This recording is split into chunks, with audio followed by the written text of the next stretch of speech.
Okay, we are live. Good afternoon, good evening, good morning, whenever you're viewing this. This is Big Set Industry Cosign back again. I have a important, legendary guest on the other side of the camera that we're gonna have a great discussion. And I'm going to, before I introduce him, I guess I have to read off a little bit of something. So bear with me. Um, I only wrote this to impress Ralph, so bear with me. If you're a fan of music, more specifically hip hop, Ralph McDaniels should be listed as one of your heroes. Every hip hop artist was influenced by the work that Uncle Ralph, as he is affectionately known, has done over the 40 years he has been working in this fickle industry. No matter who you support or a fan of, more than likely they were influenced by someone who was influenced by Ralph. Starting as a budding entrepreneur in 1983, Ralph and his business partner, Lionel C. set out to present music videos to an audience who may not have had many options, as Ralph and Vinyl's show, Video Music Box, predated rap video shows like MTV Raps. The duo set up shop in Manhattan, New York, and landed at WNYC-TV, where every weekday they showed music videos. Hip hop videos weren't the staple in this, as it is today, and there were very few being broadcast, but the ones that were available had a home at Video Music Box. But Video Music Box was just a part of the legacy of Ralph McDaniels and his partner Lionel, who also used the name The Vid Kid.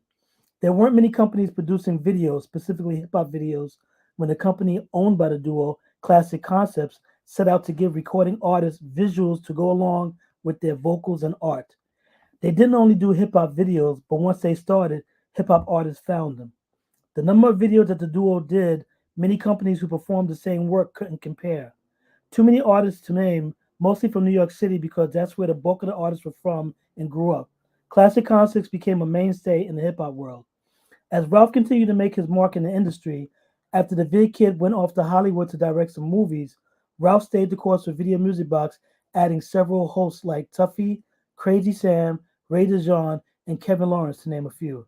The magical moments that were caught on film included not only videos, but appearing at local events where the infamous phrase, I want to give a shout out to, became popular and a mainstay in the hip hop lexicon. We can go on as Ralph has done so many things for the industry, which we may discuss today, but the rich history of this man has him labeled as legendary due to not only his popularity, but the doors he opened for others to follow him through. Even those who mimicked his work have to credit him for their success. Nas produced a documentary, You're Watching Video Music Box, that premiered on Showtime in 2021 and touches on the work that Ralph had been involved in. As much as I can say about Ralph, there are layers to him that most people will never get to know, but we can acknowledge his greatness in real time. I would like to personally thank Ralph for his guidance and for putting up with me as he directed me in several of the videos Classic Concepts produced and worked with me through various ventures, including celebrity basketball games, parties, and other functions. Let's thank our legends while they still can hear and see us. As Ralph continues to celebrate 40 years of Video Music Box, he also has a project called the Video Music Box Collection. Video Music Box Collection, Inc. is a nonprofit organization created by Ralph McDaniels dedicated to the preservation, digitization, and archival of video footage to hip hop's original music video show, Video Music Box. Established in 1983, the Video Music Box collection includes 20,000 hours of rare music videos and classic video content. Let's help them make the video collection available to other nonprofit and public organizations by donating to the website. If you look at the description, I put the link in the description, and there'll be opportunities for you to text them because I'll put that on the screen. But after saying all of that, I would like to introduce one of the men that I personally look up to. Well, then, not now, but and I appreciate his guidance, leadership, and friendship over the years. And for those that do not know, this is VJ Ralph McDaniels of Video Music Box. Welcome. Thank, thank you for having me. Thank you for those kind words. Said I don't know what to say. You've never been that nice to me. Yeah, it's a first and last, so. Oh, and I got my Video Music Box shirt on. Oh, that's nice. So Videomusicbox.com. Go get your sweatshirt right once now. you go get it, yeah, I had to get the black one because there was no black one I ordered. I hate white, but I had to support, so I went out and bought this one. Yeah, that But white is looking good. yeah, thanks. But I want to get the most important thing. I want to talk about the most important thing only because I know that sometimes in conversation we might go all over the place, but I want people to recognize, of course, I mean, many people that's watching definitely recognize who you are and what you've done and what you've contributed to the genre. But as I mentioned, the Video Music Box Collection Inc. Um, why don't you tell people about what that is and what you're trying to do, so that way, they'll know. Yeah. So Video Music Box Collection .org is a nonprofit that I started in 2019. And the idea is to preserve, digitize, and archive all of this 20,000 hours of content that you mentioned earlier. And these are analog tapes. So, in order to do that, you have to watch them. First of all, you have to digitize them, you have to make them a digital file. So you can play it on the computer, on your phone, or wherever it is. And so that's the first part. So that's done in real time. So if I have footage of, let's say, Summer Jam, Yeah. and that show is 4 or 5 hours long, it's 4 or 5 hours long worth of tapes that I have to transfer to a digital file. So it's all done in real time. Like, you can't speed it up, you can't do it fast or anything like that. So when we started looking at all of the content that we had, I'd be like 90 years old still doing it if I continued to do it at the pace that I was doing it at prior to 2019. So in 2019, we started a nonprofit. We reached out to a few people, and we were gifted some money to get started. Um, and big up to Ben Horowitz, who's a hip hop fan. He's also a very successful businessman in Silicon Valley. Um, and he has a nonprofit called Paid in Full. And but at the time he didn't. But he believed in me. He said, "Look, man, let's help get this thing started, and we'll continue to keep you going." And then with generous donations from other people, we got the opportunity to now take these tapes to a place where we can do multiple transfers at one time. And so now we take all of these tapes, we get the tapes back, and then we start to archive. We start to go into each tape each second and look at what's on that tape. So that goes from, what the location was, where we were at, to who was the artist that was there, to who was doing the interview, to what was the date, to what club, to what they were wearing, to all of this type of information, at least 50 different categories that can be filled up off of just one image. And so yeah, so we started doing that, and it's been great. We're bringing back stuff that, you know, sometimes some of this stuff is maybe seen once at the most because we aired it one time when we played it back in the days, but then people never saw it again. It's not like now where you have YouTube Yeah. and all these outlets where you can just go back and watch it at any time. It wasn't like that back in the days. It was one time and that was it. You had to get 20,000 people to do 1 hour each. Right. Right, right. And these are important moments in hip hop history. You Yeah. know, like, even and we are based in the East Coast, but often the artists from different areas, different regions, like LA or Oakland or Atlanta or Miami, they came to New York because that's where the was New York was the media capital. So in order to get national play, you had to come to New York. And while they were here in New York, they also did Video Music Box and other, local outlets. Well, I know that doing it for so many years and having so many people looking to you for that type of footage, like how are you able to, if someone were to come to you to ask for a video from 1988 of Kane at a show in Roxbury, Boston. Like, do Right. you have it where there's actual, like, you can look it up and find it, or do you have to physically? And I know I've seen, pictures of, the large basement where it has so much. How are you able to find what you would need to look for, and how long would it take you if it's something that you have to really dig deep for? Well, prior to us starting the nonprofit, I knew the tapes, and I physically knew them by seeing them, Okay. and clearly that was not the way to go. And so now we can go into the database, type in Big Daddy Kane, Okay. and anything that has Big Daddy Kane on it will come up, and they'll tell us what that file is. And then we can go and if it was Roxbury, Boston, we could put in Boston and probably find it within seconds. I don't know Where why I said Roxbury, but that's the no, first I thing. mean that's fine, but that's a good example of what of the difference between what we were doing, 7, 8 years ago and how we're doing it now. Now there's the tapes exist, but they're in a box. I don't see them. Yeah. But you know, now it's like, all right, let's go to the database. Let's type it in and see what comes back up. So based on the amount that you have right now, I guess depending on like how donations come in, and anybody watching, you can text a donation right under the box to VMBC to 44321. But how long would it take to actually get all 20,000 hours? And we have to remember, you're still on the air, so that means you're adding to it as well. Yeah, we're shooting all the time. We're shooting constantly.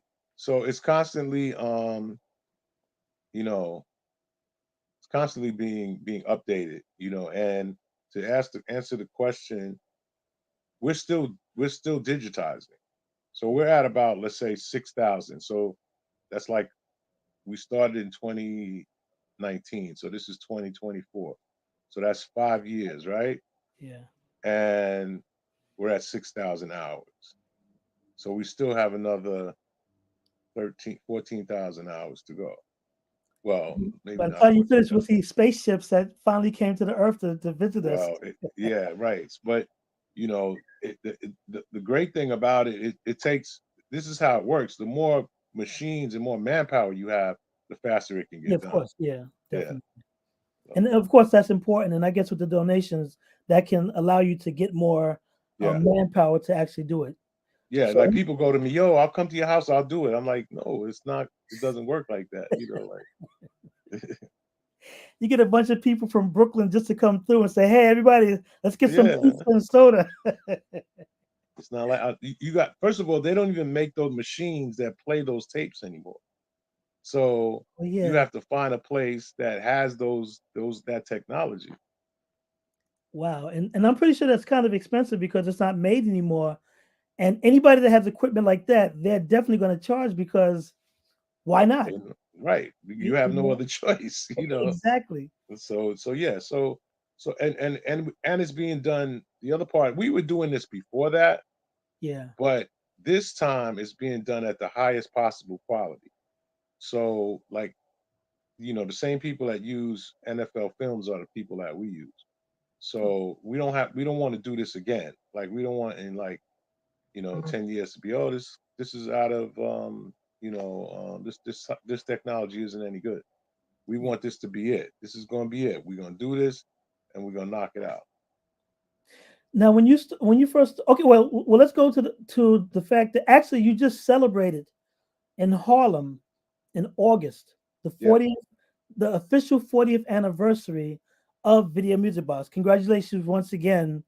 yeah, And I know that I think you started August 15th, yeah, and it was at Mount St. Morris Park, Mount Morris Park on August 18th. But anyway, yeah. It was the same. That park is the same park where we shot Self Destruction. yes, Yeah, and with the Stop the Violence movement. yeah, because there was several scenes. Because I remember one was shot near the World Trade Center at that cemetery. But Yeah, yeah, everything's going to my head right now, so excuse me for you know yeah. reminding myself. But when you first started Video Music Box, did you imagine 40 years later being here? No way. Yeah, I never thought that I'd be doing this this long, I didn't realize that there would be, like I'm a kind of like a one of one. Like there were other shows that were very important to hip hop, like Yo MTV Raps and BET The Basement and other shows. And but I didn't think that there would still be a need for me at this stage of the game. And so a lot of artists, even today, make music videos and they have nowhere to play it other than on YouTube or on their, Instagram page or their website or, what have you. And sometimes that's, you need a little bit more, you know, Reach. footage. You need more places to get your content out there. And so we still do play a role because we still have a large viewership of people that watch us on Saturday night. And and I meet these people and I see them in the street and I'm like, yo, I was watching on Saturday, man. And I'm like, thank you. Like I'm grateful that people are still watching Yeah. because at one time watching music videos was a thing, right? Yeah. And then YouTube came. And so then people were like, well, there's no reason to watch. That's why MTV doesn't play videos anymore. That's why BET doesn't play videos anymore because we got YouTube. And I was like, especially when it comes to some of the classic stuff, was like, well, how would you know to go look for um Ed OG and the Bulldogs? I got it. I gotta have it. How would you know if you never heard that song before? How would you know what that was? That's true. And they were like, well, they'll find it. It's suggested things that once you put up something old school. I said, yeah, but not necessarily. Especially the stuff that we played on Video Music Box. Yeah. Because we played things like that. Weren't necessarily mainstream hits, but they were classics. You Yep. know, and like Smooth the Hustler, Broken Language. Like all these records that were like, the whole song if you really into hip hop. And so yeah, it's an opportunity to watch things that exist, that were classic, that was what made hip hop. It wasn't just 10 artists that made up hip hop. Me and you, we saw these artists come from, you saw them come from high school, and Yeah. then all of a sudden make a record, and then all of a sudden become national stars, and then become international stars. You know, and I'm like, we want to show that. We want to show that story. That's what the collection is all about. That's good. Well, good luck with that, and of course, like anybody that's watching, definitely. Well, let me put that back up. Yeah, Um, go to videomusicboxcollection.org. There's a link where you can donate. There's a video that you can watch and see some of the progress that we've made so far, and you can see our mission statement there. And it's a 501(c)(3), so it's official. You get a write off. cool. Now we're gonna dwell back into the beginnings. Now I actually had about a week ago I had Wes Jackson from Brick. Yeah, And we were talking about public access because like they're going through financial things because people aren't, you know, when it comes to cable and cable cutting and things of that nature. So we had a conversation about that, and you came up, of course, because I mentioned, I'm like, well, if it wasn't for public access, there may not be a video music box because of how it was back then.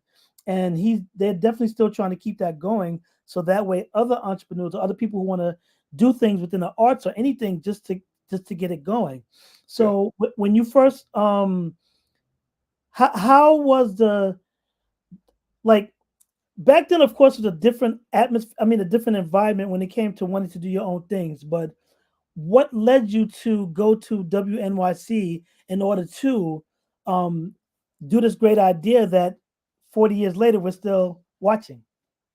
yeah. So Video Music Box and the channel we were on, if you watched it back in the days, Channel 31, or if you watch it now on Channel 25, that wasn't public access.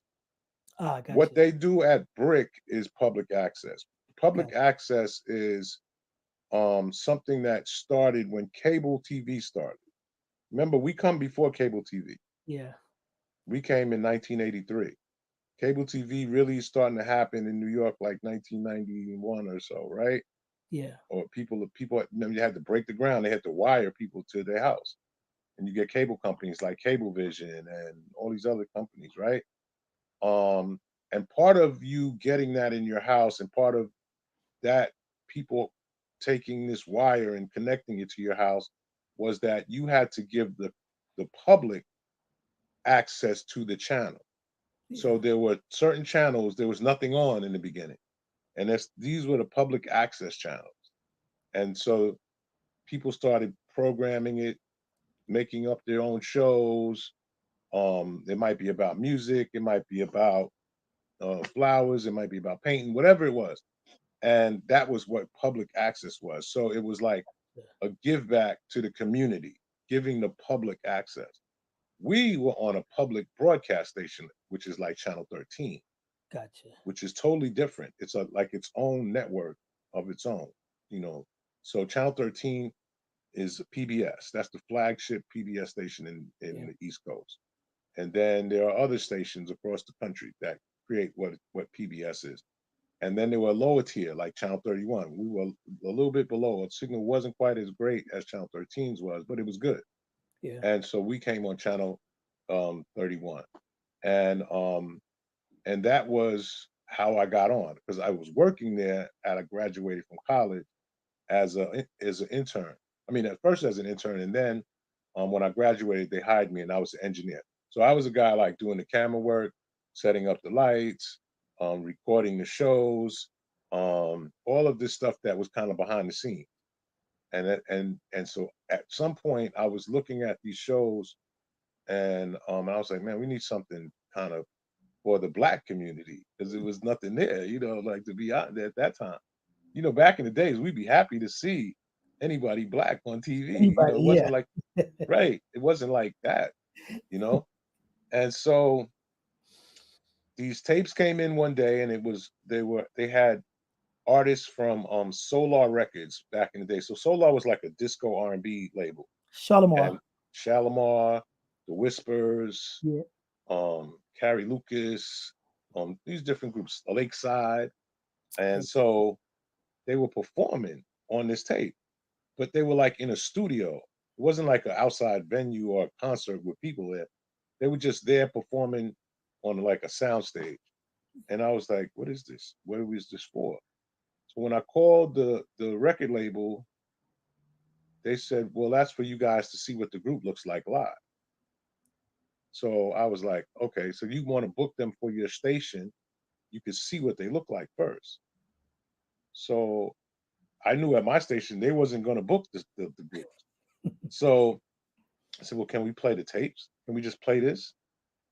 And they were like, well, that's not really what it was made for, but we'll get back to you. So they didn't say no. So I started playing it, right? And well, I didn't play it yet. I created a show. That's how I created Video Music Box.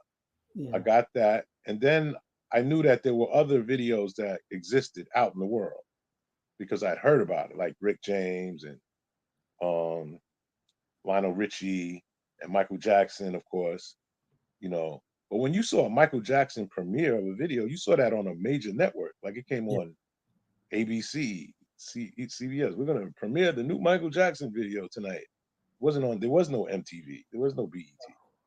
And so we started getting those videos because other than that one time you played Michael Jackson or Rick James, we never saw it again. Nope. There was nowhere to see it. And so I was like, so wait a minute. So what do you guys do with that video? What happened to Thriller? Where did it go? You know? And they were like, well, we have it, like, well, let's get it and play it again. And so that's what we did. We created Video Music Box based upon that. And then, it just did really well. And the program director asked me, could I play it? Could I do a show every week? I mean, every day. And I said, yeah, but I didn't know what I was saying when I said, yeah, because that meant I had to do something every day. So, and that was a problem. So it wasn't a problem, but I had to, because I didn't have enough videos. Yeah. Because I would have been repeating the same videos over and over again. It was cool if you did it twice a week, 6 days a week. You can't repeat Yeah. like that, right? So I was like, all right, well, I'm gonna get the videos. Um, and I started going to the record companies and asking them, y'all have videos? And they were like, yeah, but who are you? You know, and I have a show. Please, let me do this thing, blah, blah, blah.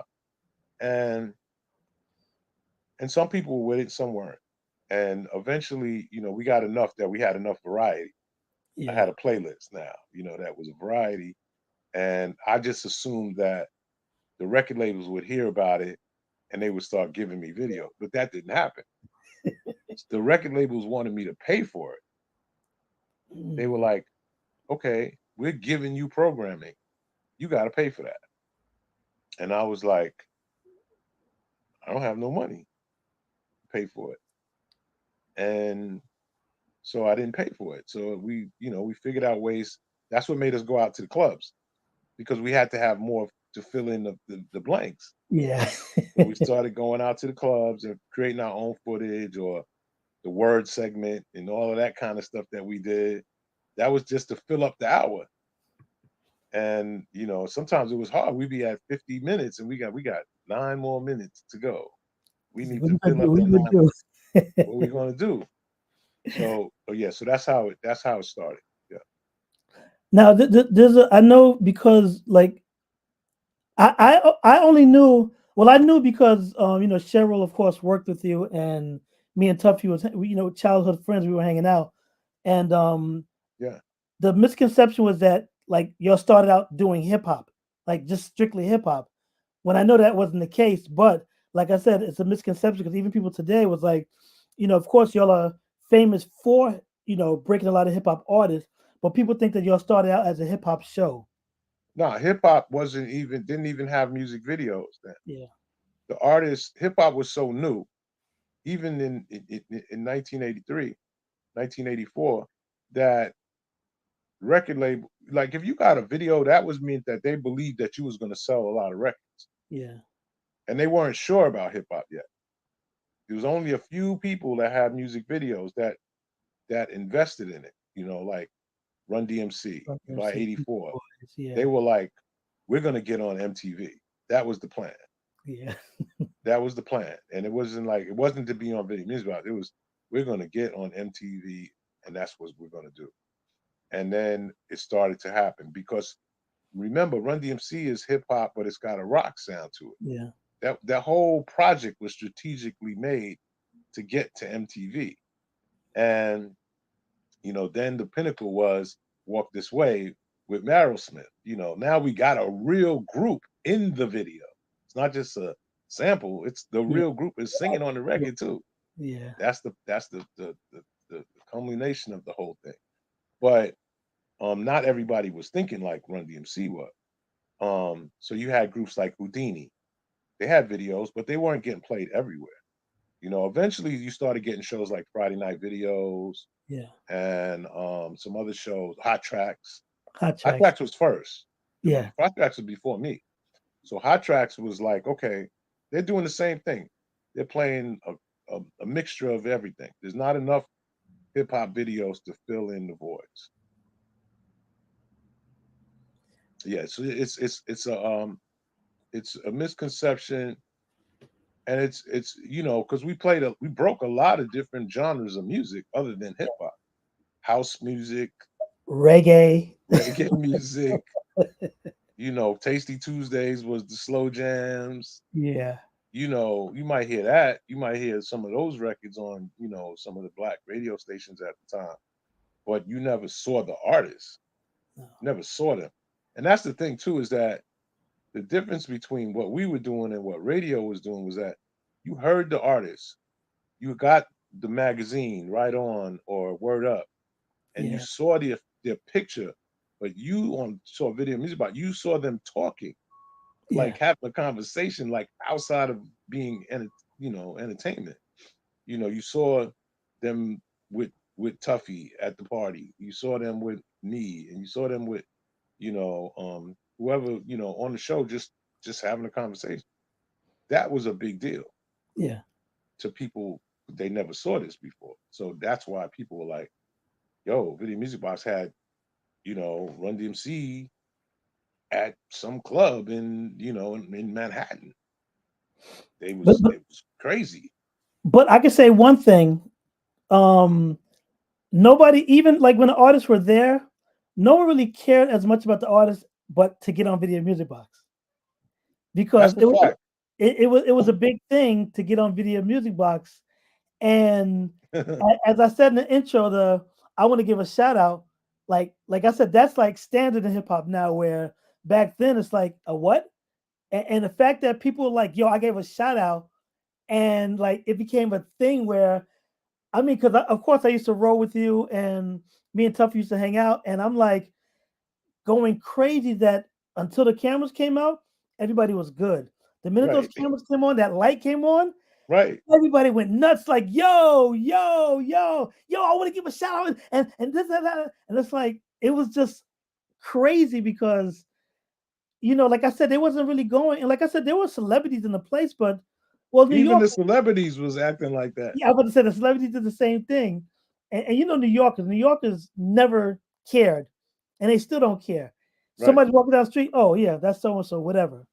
But once that camera came on, the lights came on, or they see Tuffy walk, like me and Tuffy walk in the place, they're like, oh, even if it's not a Video Music Box party, they see Tuffy and they're excited because the cameras are gonna follow Tuffy eventually. So Right. like I said, being on the opposite end and being at the parties and seeing this, like it Right. was definitely a phenomenal where it's like everyone's looking at like it was a thing. It was really a thing. And I mean, I give it to you because, like I said, however it grew and the fact that it grew that I know I've asked you this in the past, but I know that people would bug the hell out of you. How you how are you able to? Because like I said, they bugged me and I wasn't on camera and I was just there and they would get on my nerves. Like and I've never well, I've seen you upset, but I'm saying no one has seen you upset on camera. There's also this thing where Ralph never gets mad. And I'm like, That's maybe when not the true. camera's on, but like, how'd you keep your composure? Because it was definitely nerve wracking to have so many people at a party when everyone at the party is trying to get on the camera, especially when they're grabbing the mic. Because Tuffy was famous for hitting people with the mic because it's like, yo, give me the mic. And Right. how are you able to do that? I felt like it was great TV when people went crazy because I'd go home and I put it on the TV before I put it on Video Music Box. I would just plug the camera into the TV and I would look at it and I'd be like, "There's nothing like this on TV. Yeah, There's nothing like this on TV." So I realized it was a unique experience. If you're sitting at home, yeah, like you minding your business, you sitting at home, and all of a sudden this comes on TV, you're gonna get excited. I don't care what you tell me. You're feeling away, and so I was like, "This is good. yeah. Crazy is good. Crazy is good. The Crazy precursor of social media, is you know. good." But I mean, it was definitely something where like it was definitely a thing because when we started doing the celebrity basketball games Yeah. and like going to different states and just seeing people because of course New Yorkers knew because they watched Video Music Box and you would be like, we'll be at so and so place this Saturday, this, that, and the other. But Right. going out of town when we did the games with Teddy Riley and Right. Charles Smith in Connecticut, and these Yeah. people would go crazy where we would have people from New York go to these places because they know Video Music Box is there, as well Right. as celebrities. But I think it's more so Video Music Box because people used to get on my nerve about getting on Video Music Box or befriending me at the club, knowing that I'm cool with Tuffy to try to get up on a camera. And I'm like, yo, leave me alone. Bug Tuffy. I'm like, he's the man. He's gonna make the decision. I can stand next to him. I can be like, yo, talk to this person. If he's not trying to talk to you, he's not gonna talk to you. So I know they Well, used to get on my nerves. So well, they what make it had to worse bring is that they still it just because Tuffy did it didn't mean it was actually going to be on TV. yeah, Sometimes it might exactly. get edited out. Yeah, and you're right because like people be like, yo, and they're cursing and doing all types of things, and it's like no one's ever gonna see it. No one, you know. But let me rewind back because I want to go to the classic concepts because Video Music Box, of course, everyone knew Video Music Box. But the classic concepts, people found out about it at the Video Music Box because the people that knew about classic concepts, of course, were the artists as opposed to the audience. Right, What as an was the industry thing, yeah. yeah? So what was the like classic The concept? Was that something that was planned when y'all were doing Video Music Box?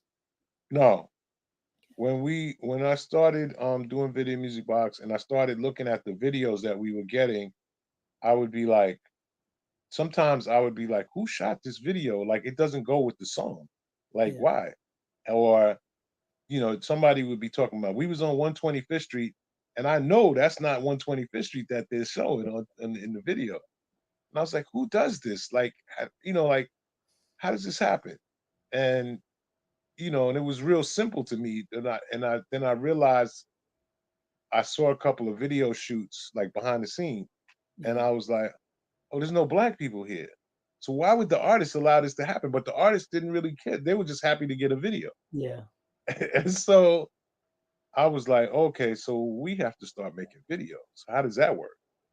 And I started talking to Lionel, who's the vid kid on Video Music Box, and I said, who's my friend before Video Music Box, and I say, Lionel, we got to find out how this works.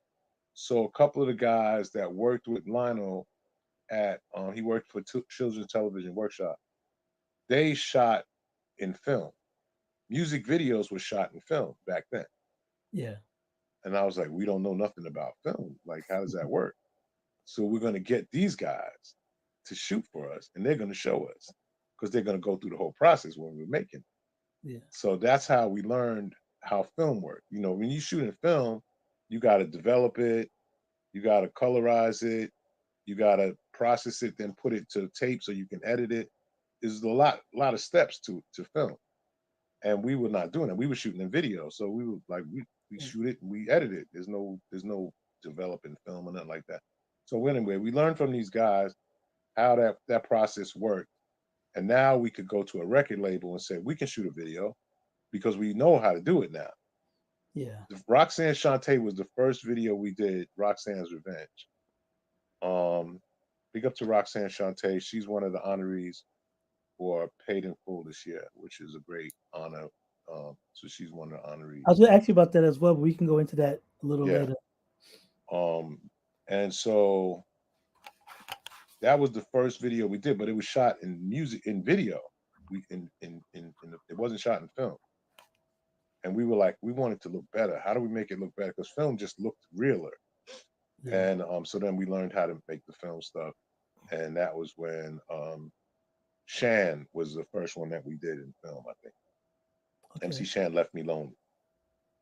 Yeah. Because that Dope. was right after that, right after Shantae.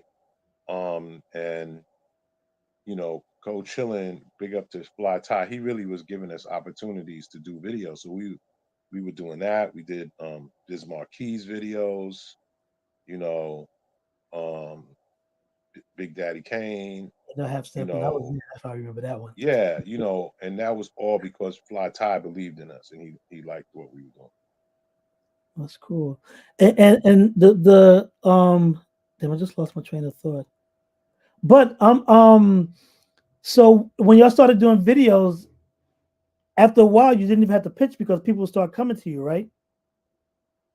We wouldn't, yeah, well, it was different then too. It was a small community of people. We all every week we saw each other at a Yeah. party or somewhere, There was like and so 900 independent labels at the time.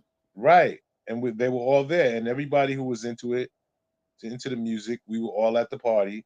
So it was nothing to go up to MC Light and go, hey, we want to do your video, and she's like, okay. She doesn't know how it works. She just goes, yeah, we'll speak to my dad, Matt. and he'll Yeah. and and next thing you know, we're at Atlantic Records and Sylvia Rowan is there and she's, all right, what are you guys gonna do? What's the idea? And we tell them the idea, and she's like, all right, we're gonna do it. And it was that simple. We weren't. Sometimes we would pitch what they call a treatment. Treat me, I was about to say, yeah. Yeah, and but sometimes it was already kind of written in stone. Like, I'm gonna get these guys to do it because the 1-2 punch was we were making the videos. As soon as the video was done, I put it on Video Music Box, which I didn't realize, but it gave us a big advantage over all the other shows. Definitely. But that's like a DJ thing that you got an exclusive type of thing. But I wasn't really thinking about it like that. I just was like, yeah, I just need more content. Let's go. Give me that. I'm going to play that on Friday, or I'm going to play that on Saturday. And the other shows were like, especially MTV was like, there's a new MC Light, or there's a new Big Daddy Kane video. We just saw it on Video Music Box because they're all in New York, and they're Yeah. watching it on Video Music Box. And how come we don't have it? So they started to complain and be like, you can't give it to Video Music Box before you give it to us. And so that was a situation, but I didn't care. I just kept playing them. As soon as I finished it, I played. Yeah. So, but it was a little problem for, but the records were so hot, and hip hop was so new, they had to play it. They Yeah. couldn't threaten not to play Yeah. it. If they want to get any type of leverage. Right. But speaking of first, because y'all did Nas's first video, right? Yeah, I did Nas's first video. It ain't hard to It ain't tell. it ain't hard, yeah, it ain't Yeah. hard to tell.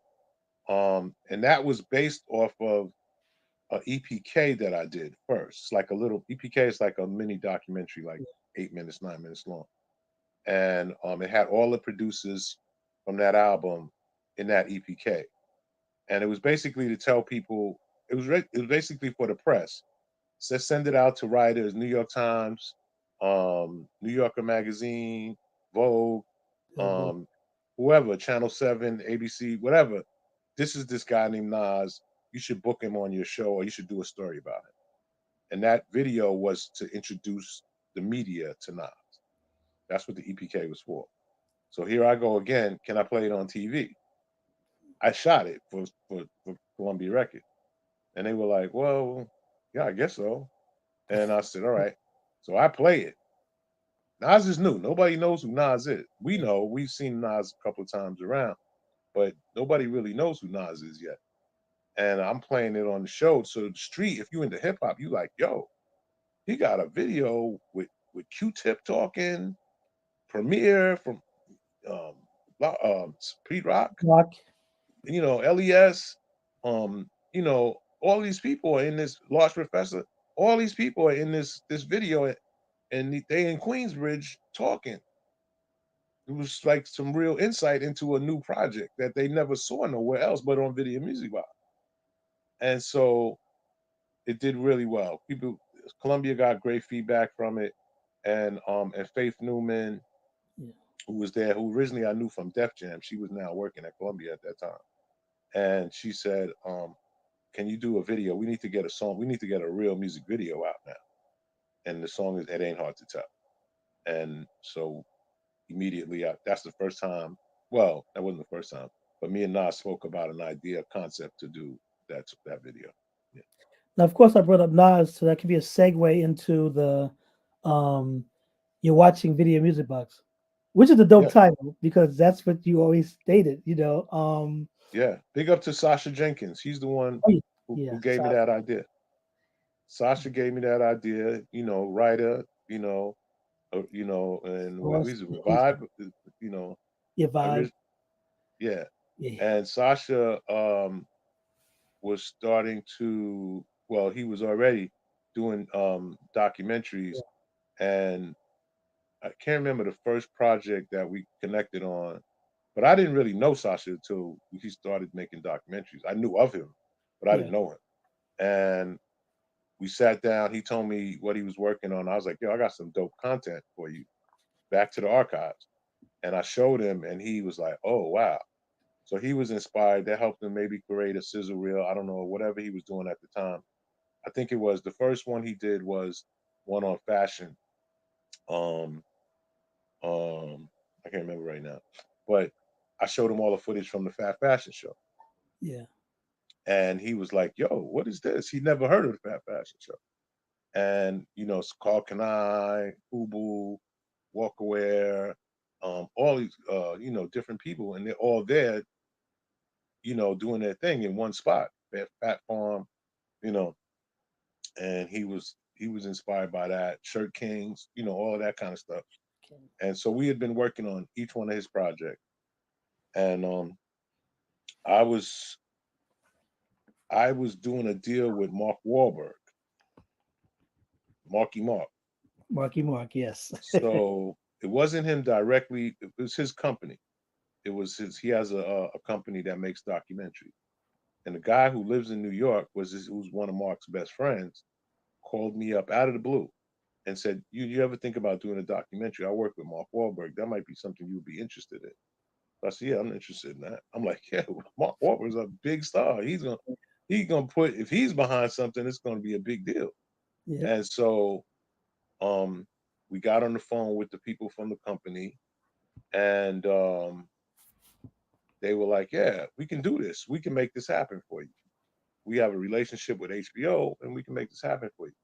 So I was like, "All right, cool." And I went to LA because I wanted to see them. It was just too bizarre that this guy just calls me randomly out of the blue. I'm like, I'm coming out there. I'm going to see where your office is at. I want to see everything. So I would, I didn't tell him. I said, I just like to tell him. I said, I want to meet y'all. So I went out.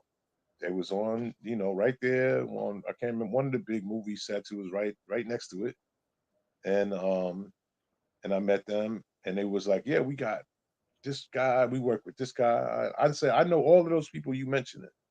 So don't be just trying to name drop to me. So he was like, nah. So it was good. So we that's when the pandemic hit, 2019. Yeah.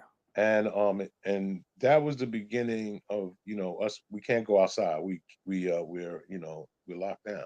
Stuck in the house. So so we're making a sizzle reel on Zoom. I never even knew what Zoom was before the pandemic. No one knew. Right. We making a sizzle reel with me talking and giving them footage. We transferring it back and forth, and we're cutting a sizzle reel. And so we got a sizzle reel. Can't get no meetings. Everything's locked down. So finally they were like, "Look, we got a meeting with HBO people." Dope. Get on the Zoom with the HBO people. It's the legit people. Every HBO documentary I've ever seen is this lady's name on the back, and she's on the Zoom call. I'm like this, like, oh, this is the official lady right here. This is big. So we have a great meeting, and he said, "All right, we'll get back to you guys." And that was it. 2 days later, can't do it right now. We don't have the money to do any more music documentaries. So I'm like, oh man, I thought that was it. And so we sat, and they were like, because there's an agent involved in this too, not my agent, but Mark Wahlberg's agent.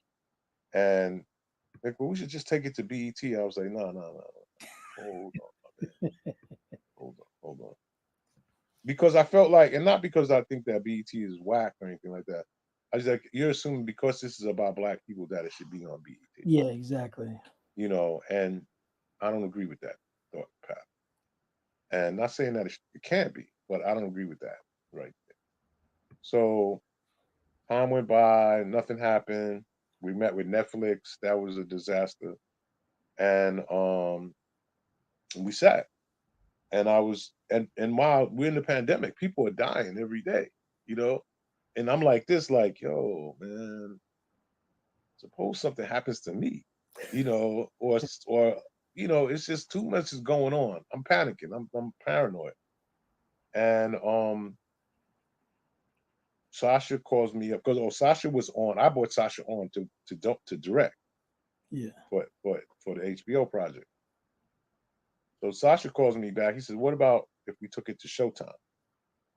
So I said, "Listen, I'm down for that, but I'm still in contract with HBO or with Mark Wahlberg."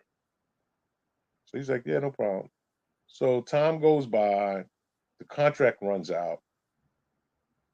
Sasha calls me. I got a meeting with Showtime, and I'm going there with Nas. So I'm like, "Why is Nas there?" You know, because it's part of Mass Appeal. Nas is down with Mass Appeal. This Yeah. wasn't a Mass Appeal project at all from the beginning.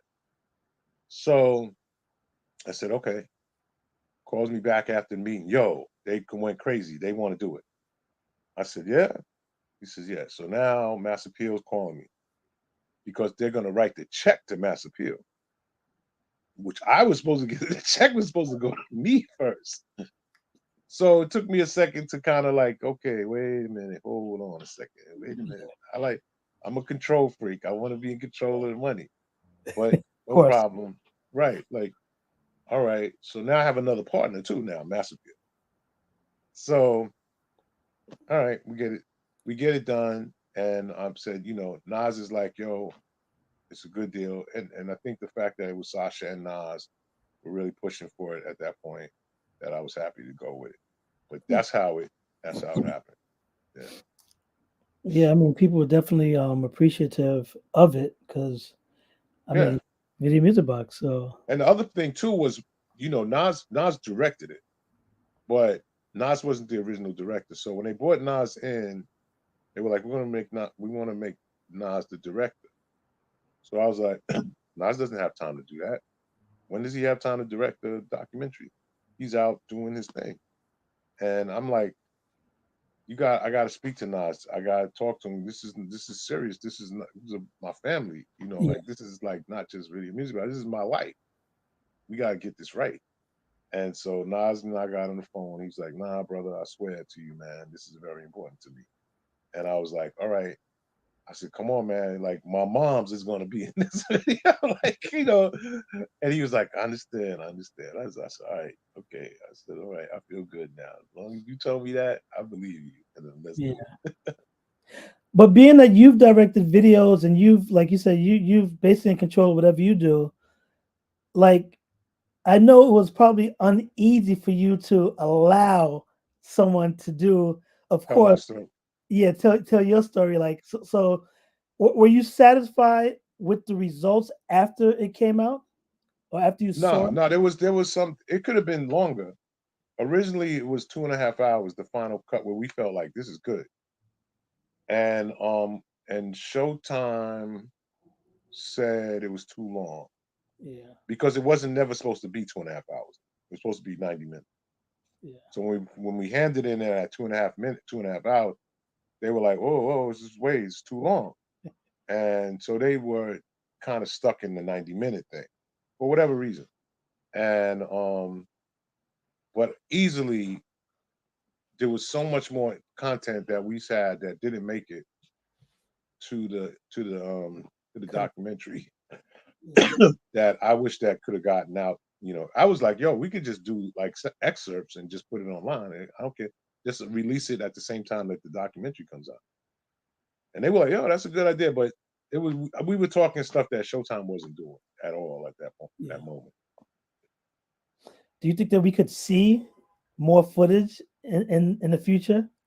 Yeah, I think so. I think that we've been talking about it and and getting it out there. It doesn't have to be, it doesn't have to be the full thing. Yeah, But it's not just Ralph McDaniels and Video Music Box story. It's hip hop story.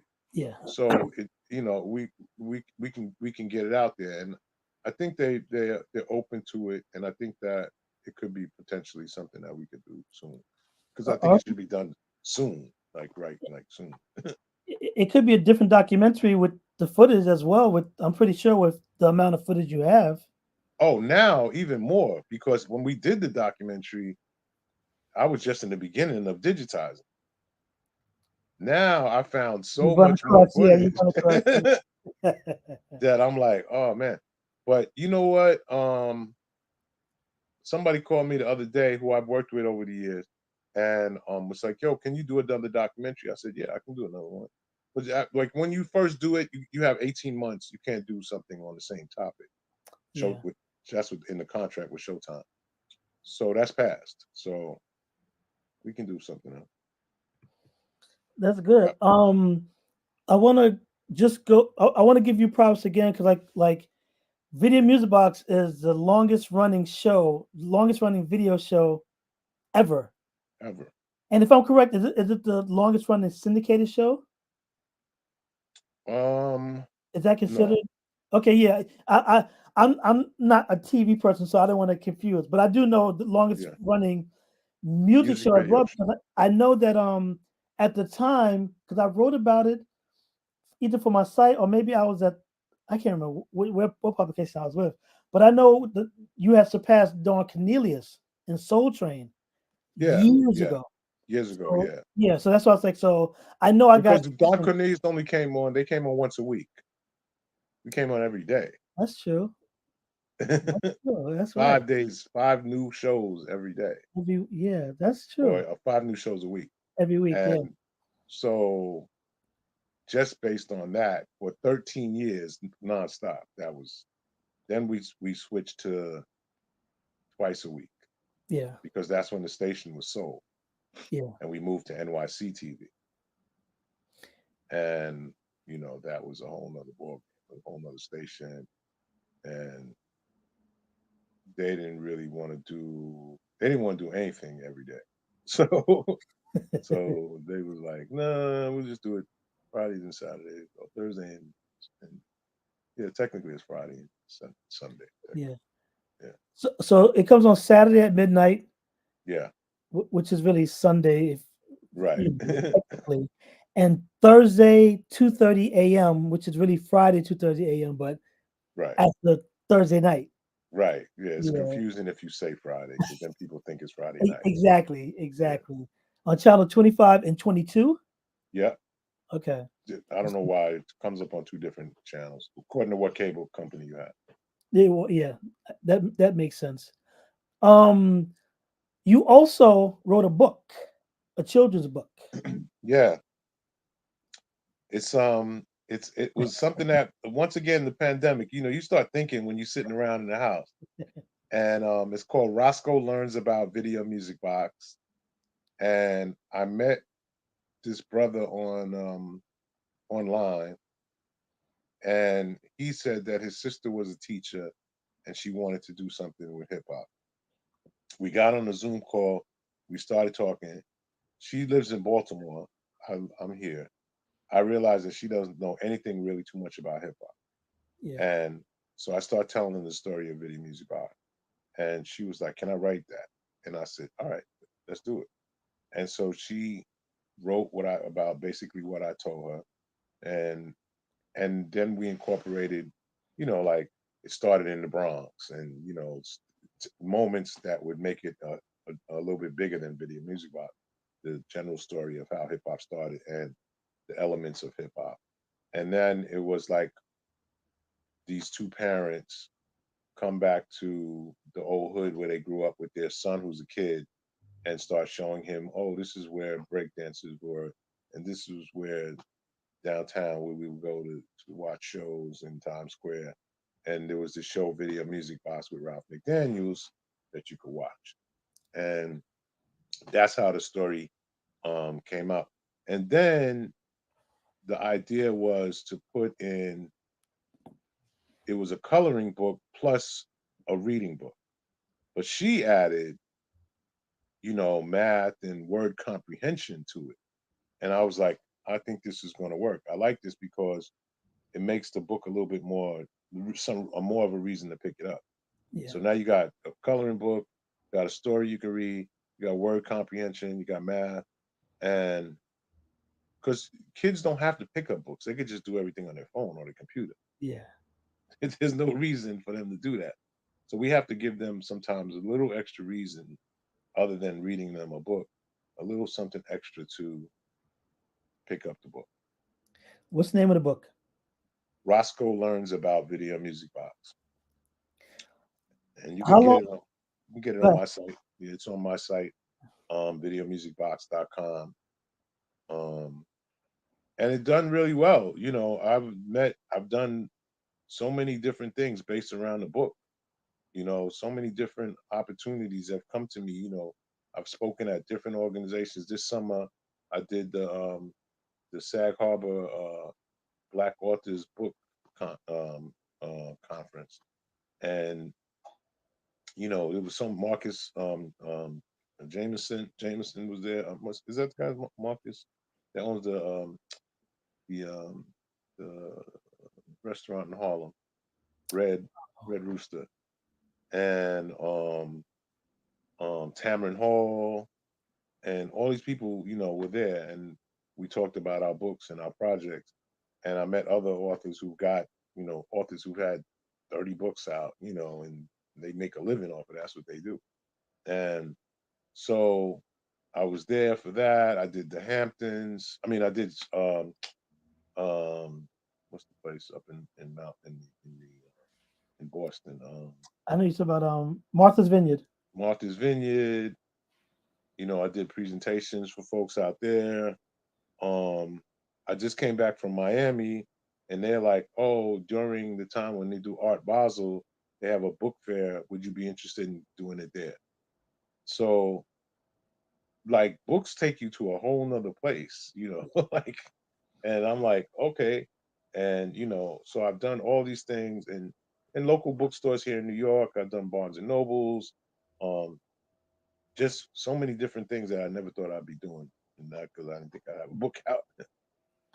And from my understanding, you could release a book now and still be promoting it 2 3 years later, and still people, Yeah, because I know a and couple of this, authors, and I know that's like a good hustle if it's selling, if people like. yeah, what I mean, like if you got a hot book out there, like this is the thing, right? Like people always say, oh, it's on the New York Times bestsellers thing, right?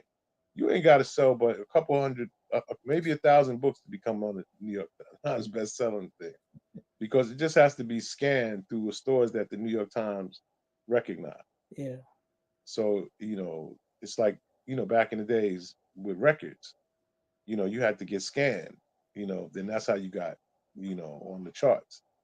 So it's the same thing with books. But all you have to do, it's not like you sold 50,000 yeah. books. He There ain't sold a even that billion books. many, right? You know what I mean? I think I sold more books than, but they just wasn't scanned. You did 43, and the next person was 40, so now you're number one because you Right, sold 42. right. But I want to try to like get um.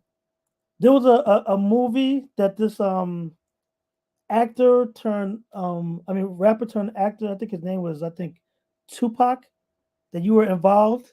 So you were a producer on Juice. Yes, And the funny thing is, I remember when because Juice was a big thing. Um, that came out after New Jack City, right? yeah. No, no, before. Before But 91. Yeah. yeah, yeah, that's Well, we right. shot Because it 91. Came out in 92. the funny thing is that Omar Epps, Yeah, he went to the school, that same high school Tuffy and I went to. yeah. But he went there after we graduated. But me and Tuffy used to always go visit because we were still cool with the people there. And then the whole big Juice thing came about, and like it was a big thing. And Yeah. you were a producer on that. Like, how did that come about? Um, so it kind of indirectly is from Classic Concept. Young lady that was working with me, also a producer like Tuffy's sister Cheryl, was her name is Sabrina Gray. Yeah, Sabrina Gray called me. She would go off every once in a while and work on movies. And while she was doing music videos with her. And she was like, look, there's this production company and they come from LA and they're doing this movie called Juice, and nobody's paying no mind to them. Can you come down? They need help. They just need connections in the business in New York. So I went down, had a meeting with them. They were like, do you know Queen Latifah? Do you know this person? Do you know that person? And I'm it's like, like, yeah, do I I know them know all. them? Yeah. So can we make you a consultant? So I said, okay. So I said, well, like what does the consultant do? He's like, oh, do a little bit of. So I went home that night. I said, no, I'm gonna call you tomorrow in the morning. I went home that night. So I started looking at movies on DVD, on VHS. And I was looking to see who was a consultant. Like, let me see on the credits. And I never saw no consultant. And like it was like way at the end, consultant. Yeah, But that was like a consultant for the bank or something like that, or a yeah, consultant to Mr. Epps, or something, consultant. And I'm like, nah, that's not a that's that title don't have no juice. Yeah. on no pun No pun intended. intended. And so the first title I saw was associate producer after the producers. But I said, I can't, these guys are the producers. I know who the producers are. Yeah. So maybe I could be associate producer. So I went back. I said, no, I don't want the title consultant. I want to be associate producer. So they were like, no problem, no problem. So I was like, damn, I should have asked for That something was else. too easy. Yeah. Right. And they told me this is how much we'll pay you. You don't have to be here every day, but this is what you'll get. So I said, all right, fine. So I sat in the office and I started calling people, telling them like, yo, I'm working with Juice. Call Latifah. I said, I know they reached out to you. You might have got a call. She's like, I'm not sure. I said, they probably did. Maybe you didn't pay it no mind. But I'm here. They got legit. They're legit. It's Ernest Dickerson, DP for Spike Lee. This is his first directorial debut. I know it's gonna look good. The movie's gonna look good. That's much I know. So she was like, okay, I'll come through. Then next thing you know, she tells somebody else. Then I called the Bomb Squad. At that time, we were just finished doing all of those Public Enemy videos with Classic Concept. And I said, look, these guys want y'all to produce the soundtrack. Y'all should come down and meet with them. They came down, boom, they start doing whatever they doing. And then it just started getting a little buzz. The only person they had already casted was this guy named Tupac Shakur. Now Tupac is part of Digital Underground. Yeah. He's not yet. Maybe he put a single out. He's not yet Tupac. First album is not even out yet, and he's not Tupac yet. And this movie is what really, and the release of his album, what catapults him into being a big star. And that was it. Once that came out, you know, I mean, he was a good actor. He was really a Yeah. good actor. This is debut. Never did no acting. I mean, not a feature. And Omar's debut. Yeah. Khalil. The only person that had any film was what you call him, chubby guy. Well, oh yeah, Oh, yeah. he was I in forgot his Lean on, name. not Lean. Is it Lean on Me? No, no, it was the No, I movie think it about was. No, it was Clint. Leon. Yeah, Yeah, it right. was Leon. Yeah. Lean on Me. He Heard, was a yeah. star. He was a star in Lean He on Me. sang in it. Yeah, I remember. Yeah. Yeah, and so he's the only one with any acting skill. Well, that's been in the movie. Let's put it that way. Yeah. And so that's how it started, and it became a classic. Yeah. I couldn't tell you that, it's gonna be, when you're making something, you don't know it's gonna be a classic. Yeah. It's not until, like sometimes, like when I directed Cream for Wu-Tang Clan, I knew that was gonna be a classic. I mean, just the song was perfect, and I thought that the visuals that I created for that went right along with what was happening at that moment in Yeah. time, and it was a step in a different direction for what Wu-Tang had done with Protect Your Neck and chess boxing, and I felt like that was going to be the one. And and you know, that was another group. Like they came to me first. And RZA came in the office, and he had all the guys with him. And I walked into the room to like we the entrance, and I see all these guys, and they got 40s in their hands, and I'm like, what's going on? Like, so I go back to RZA, yo, who's are those people with you? And he's like, yeah, yeah, yeah. He says, oh, no, it's too many people. I said, nah, they all got 40s, bro. You coming up in the office drinking? Like, This is a business. yeah. So then he tells them, let me go talk to him. So he goes out, talks to them. So I'm still in the back. So then I'm going to the bathroom. I go to the bathroom. The guys are there, but I don't see the 40. The 40s are lined up outside in the hallway. It's even worse. So,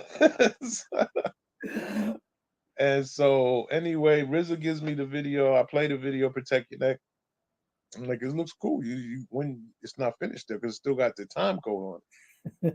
And he's like, you could play it like that, right? So I said, I mean, I could play it anyway, I guess, but I've never played a video with time code on it. Like that's like a mistake. And he said, well, I'm gonna get you another version of it. Just play that one for now. So I said, all right. I knew him. He was Prince Rakeem. you know. Yeah, But it was a whole different vibe. He was mad happy when he make those other records. yeah. Wasn't Wu-Tang Clan. It Wasn't wasn't like no wasn't darkness whatsoever. yeah, it wasn't no kung fu sound effects and all kind We love of you, Rakim. right. Yeah, I'm like, So yeah, so I played it and it was another one of those things where I'm sitting at home and I'm looking at the video and while I'm, watching TV and I'm like, this is nothing. You don't see this nowhere else. This Wu-Tang Clan thing. You're not seeing this nowhere else. So we're gonna play it a little bit more than we would normally play something yeah, like X Clan. I went from X Clan to Wu-Tang Clan, you know, and just kept playing it. And then Steve Rifkin called me, and Steve Rifkin I had met years before, like in the late '80s. He was like a promotion guy. Like he would take you to like yeah, take the artist to the radio station and do that kind of thing, and give you promotional records or whatever CDs. And he was like, "Yo, man," I said, "I'm going to be in LA." He said, "Oh, can I meet you?" And I met him, and he took me to Ice T's house, and I was like, "This is crazy. This is Ice T. Ice T's. We in LA. Ice T's is a star." And I'm like, Ice T's in movies too, yeah, And so you paying attention. I'm like, "Yo, this guy's connected to people." And I went, "Okay, cool." And I went on about my business. And years later, same guy, Steve Rifkin. He's like, "Yo, I'm trying to get in contact with RZA." I don't know if he said RZA or he said Rakim. And I said, I don't have no number. I probably got a pager number for him, a beeper number. So I didn't hear nothing about. I gave him the number what I had, whatever I had, and then like a month later, I got another version of the video, but it said Live Records on it. So I said, "Oh, so he must have worked this out yeah, with Rakim, with RZA." And then RZA came back to me and said, "Yo, Ralph, good looking man. You've been playing the video hard. I got a video I want you to do. Can you still direct videos?" And I was like, "Yeah." And he was like, "I got another song called Cream." And when I left my office, I put it in cassette. I put it in the car. I was like, "What? This is fire, right here." And so I had that treatment ready immediately. Nobody else is getting this. I said, "Y'all got it. Let's go. Let's go get the money." Met up with Steve. Steve was like, "You got it?" I said, "I got it. I know exactly what's going on. Let's go." that's good. Um, I just want to touch. I mean, because I appreciate your time. We've been doing this for about an hour, but the last thing I want to, I mean, there's several things, but the last thing that, the work you do now, because I know that where you're working and you do a weekly series and you play music and stuff like that. So Yeah. let the people know, like what you're doing, and because you even had me as a guest on it one week. And from my Yeah. understanding, So that was the most popular one that you've ever done, right? No. yeah. The it wasn't it blew up the internet. But so yeah, so I work at Queens Public Library, and that came about um around right before the pandemic, actually, which was great. Um, and I just was like, I wanted to get like I'm getting older. I need a regular job. Yeah, Like I can't be dependent on, you know, I might get a job next week, or I yeah. might get a job next week and they haven't paid me yet. Like I need money. And so Waiting for that check. Yeah, right, I need that regular check coming in. And so I had done something with Queens Library. I spoke there and did some projects there. And woman there was like, "We're trying to get a regular person to come in and do this." So I'm listening to her. I said, "Well, how much does y'all pay? Like how does that work? And how much time do I have to put in?" And so she told me, and I was like, "I'm not doing nothing between 9 and 5. We work late at night. That's what we yeah. do." And I'm like, "I could do that, you know." And she says, "No, you got to be here like every day." So I was like, "All right, I don't care." So it's easy to say. In the beginning, it was easy to say. Now I'd be like, "Damn, I wanted to say that," but But I started doing it, and it was like 3 days a week first. Then they were like, "We want to make this full time because you're doing a great job." And now I'm bringing I'm calling guys like yourself and others and people that are professionals. We've been doing this for years, and they said we'll give you a full time gig where you get benefits and the whole nine. That's what I need. I need That's the something. Yeah, that's something that benefits. we don't really get as much. Right. I need those benefits, and that was the motivation, the benefits. It's like I was like, I'll still be out hustling, doing my thing, making money, but the benefits is a lot. So Yeah. that's how I got to Queens Public Library. I work with Dennis Walcott. He's the one who brought me in. Dennis Walcott is an amazing guy, city guy, and been doing things for years with New York City Service as a head of the Department of Education, Wait deputy a minute, mayor, wasn't he like Urban I think League. yeah, the name just sounds yeah, I've heard the name like Yeah. yeah. Okay, I'm So like I know another name. he's a very smart guy, and said, yeah, let's do it, and that was it, um, and so we've been there, well, technically like 6 years full time, Yeah.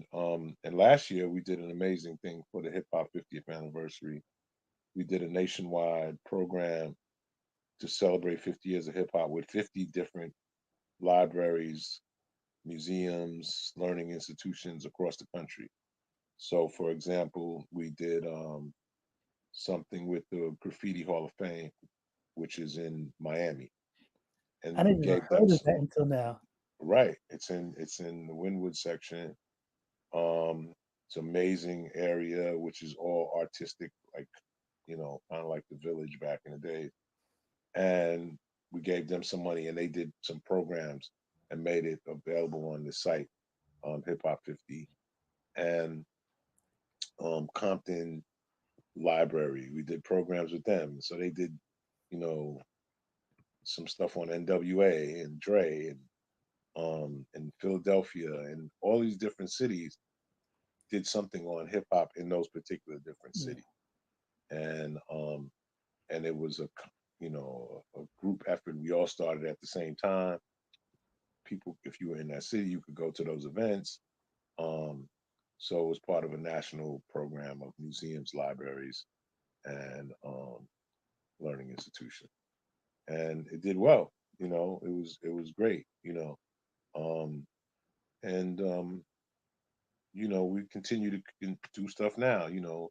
If it's a book talk, um, we just had Angelo Ellaby, who's a PR guy. Been Of doing it course, for a Angela, long yeah. time. He's got a street named after him out in Jersey. Yes. So we just had him, and he never knew that the library existed. He was like, "Yo, this is crazy," and I said, "You got a library right in Newark. You could do it right there."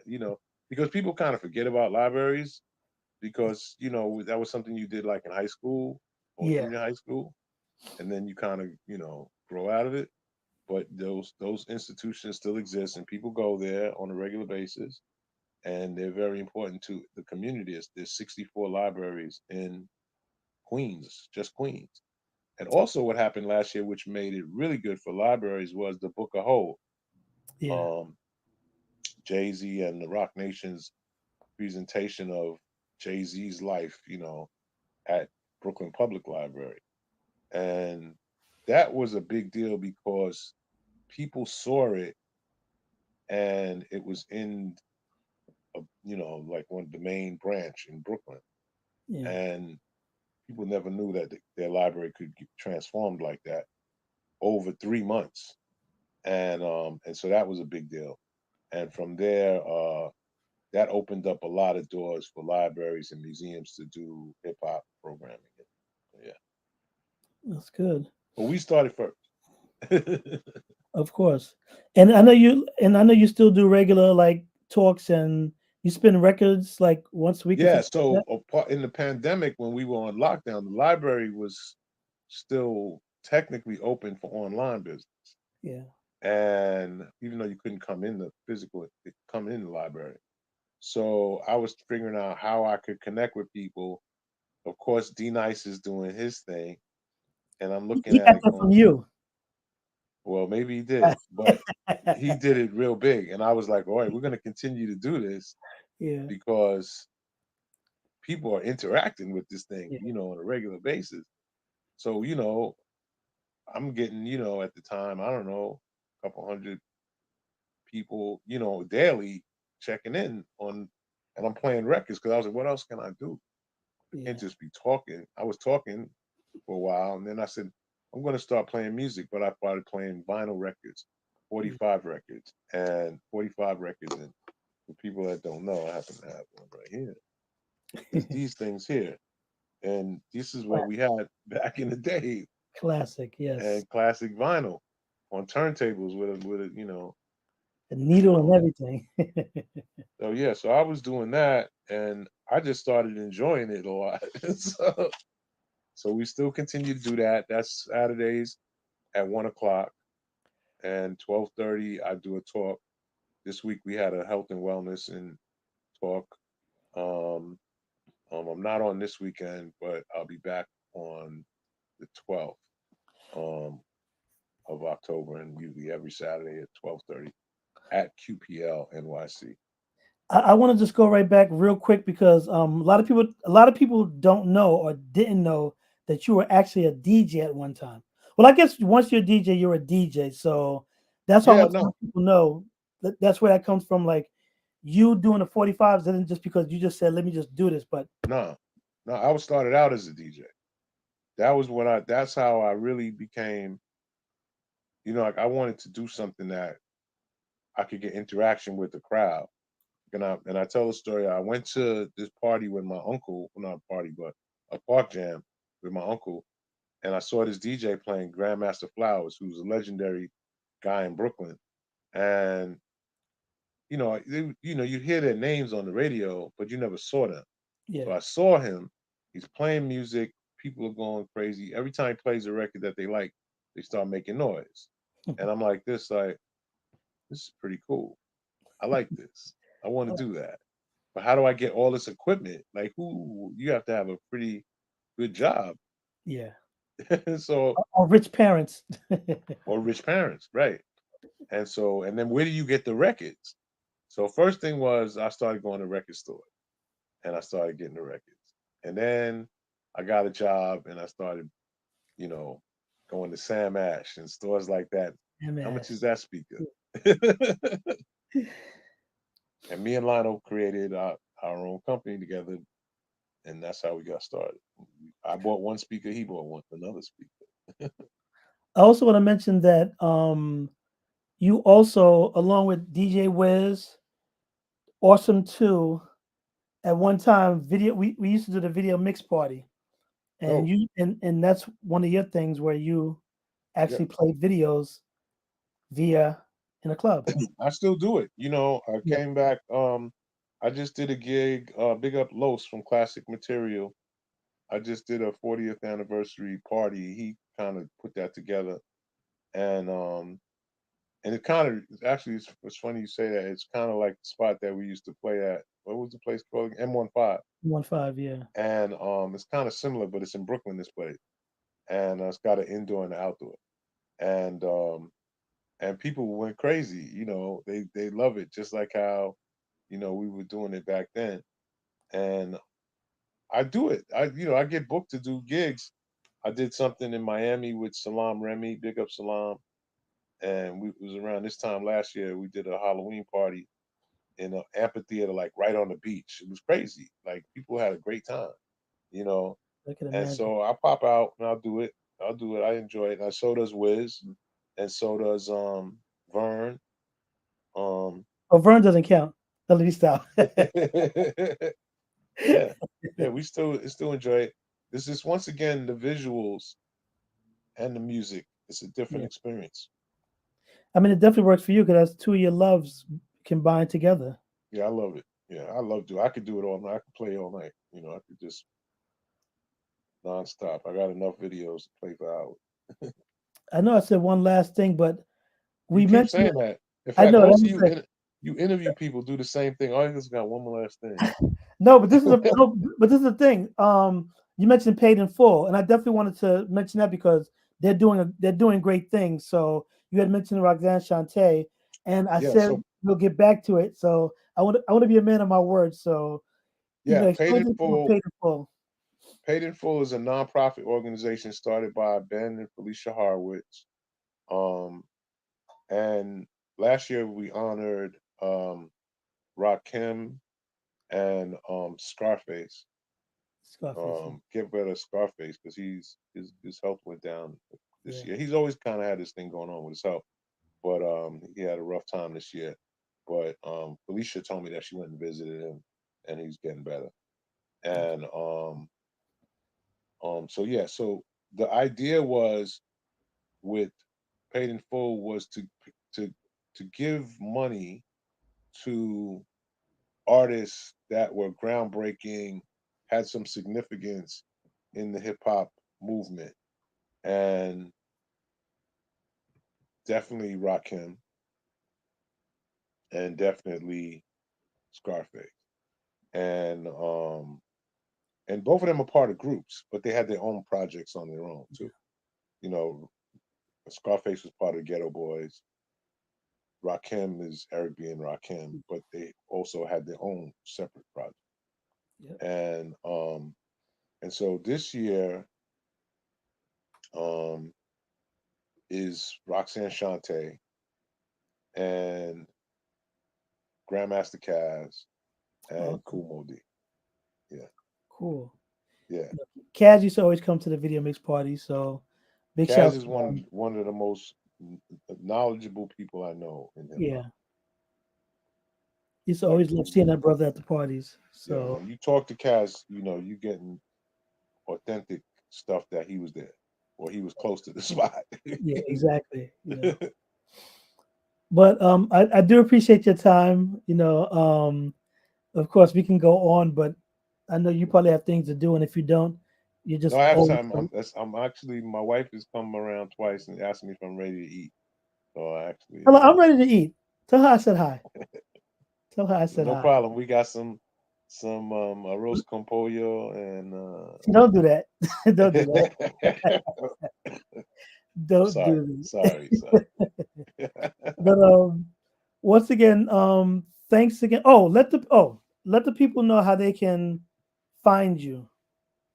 I have the Oh, video music box thing right there, but yeah, at Video Music Box. Just follow me.